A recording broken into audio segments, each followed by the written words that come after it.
Привет, это майор в отставке, и сегодня с кратким мнением, и опять насчет Трампа. Начинает ли он, Трамп, понемногу прозревать или же нет, или нам это кажется? После последних обстрелов Украины, и в частности Киева, он заявил, что якобы он недоволен Путиным и обвинил его в убийстве множества людей в Украине. Когда вместо ожидаемого перемирия Путин продолжает бомбить украинские города, роддома, больницы, школы, видимо здесь, на первый взгляд, у Трампа начинается тот момент, когда продолжение его романа с ватным фюрером будет нести уже серьезные репутационные риски.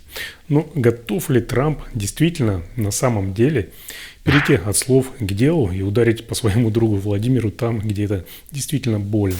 То, что было очевидно всем адекватным людям еще с момента начала вторжения, то есть 2022 года, Трамп, возможно, но это не точно, начал замечать только сейчас. В разговорах с ним Путин строил свои мелкие поросячьи глазки, говорил, какой он, Дональд, замечательный человек. Со стороны иногда это выглядело как в басне Крылова «Кукушка хвалит петуха за то, что хвалит тот кукушку». Но кто в отношениях Трампа и Путина петуха, а кто кукушка, понять сложно. Теперь мы видим, как Трамп вроде как возобновляет поставки вооружения Украине, но это какие-то незначительные поставки, какие-то выжимки по капле. На мой взгляд, это сугубо личное мое мнение, Трампу удалось добиться только одного. Путин почувствовал безнаказанность, он получил время выдохнуть и нарастить силы. Он стремительно наращивает производство своих дронов. Причем речь идет не о сотнях, а уже о тысячах. Он наращивает свою группировку орков. Удары становятся все массивнее, дроны летят сотнями. Пока Трамп все еще верил в свою какую-то там магическую силу дипломата, Путин по ночам отправлял сотни шахедов по украинским городам.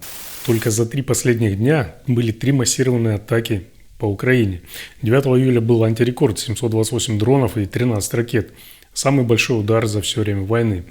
10 июля было 400 дронов и 18 ракет по Киеву, 2 погибших, десятки раненых. 12 июля почти 600 дронов и 26 ракет. По западным регионам, кстати, Львову, Черновцам, Тернополю. Есть погибшие, разрушенные школы, больницы, жилые дома.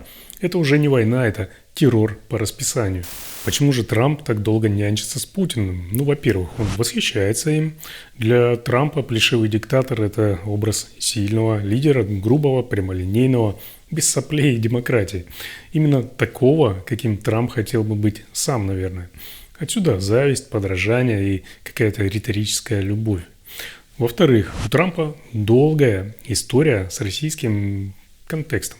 Были попытки вести бизнес там какой-то, громкие светские мероприятия какие-то в Москве, обсуждения недвижимости и проекты, которые так и не реализовались. В этой мутной воде могли плавать разные интересы, и не факт, что все они забыты. Возможно, именно это заставляет Трампа быть осторожным в формулировках, когда речь заходит о друге Владимире. В-третьих, это популизм. Его избиратели – изоляционисты. Интересы Америки для них превыше интересов Украины и Европы. И когда Трамп говорит «не лезем в чужие конфликты», он говорит то, что от него хочет слышать его электорат. В-четвертых, Трамп просто на дух не выносит выглядеть слабым. Признать, что Путин его обманул, значит расписаться в наивности. А Трамп не из тех, кто признает свои ошибки. Он скорее закопается глубже, чем скажет «я был неправ». Короче, похоже, что Трамп действительно оказался в ловушке. Ватный не оставил ему никакого выхода. Либо поддержать Украину, либо войти в историю как американский президент, который, по сути, одобрил кровавый беспредел Кремля. Рейтинги Трампа, кстати, сейчас одни из самых низких среди всех президентов США на этом этапе срока. Только за последние месяцы он потерял 3 пункта где-то, и сейчас его поддержка балансирует где-то на уровне 45%, при более чем 50% недовольных. Никто из последних американских президентов так быстро не терял поддержку после инаугурации. И теперь мы видим, что Трамп, скрипя и пыхтя, поворачивается от России. Но это, на мой взгляд, вынужденный разворот. Это не совесть и не прозрение какое-то там, это, скорее всего, страх перед историей и политическим крахом. В общем, наблюдать за этим странным танцем 2 пожилых мужчин становится все труднее и противнее.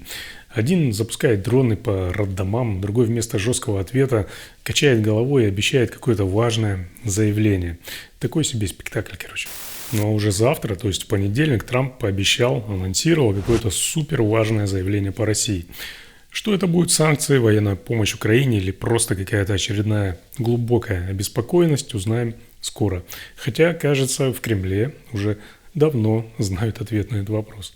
А учитывая, что буквально на днях прошла встреча Лаврова и Рубио, а Трамп объявил о введении 30% пошлин против Евросоюза, ожидать от него жестких действий в отношении Кремля вряд ли стоит. Короче, завтра увидим. У меня на сегодня все. Это было мое мнение, соглашаться с ним или нет, решать только вам. Но самое главное, не забывайте поставить лайк, поделиться этим видео и подписаться на этот канал, если все еще не сделали этого. И никуда не переключайтесь. Всем пока.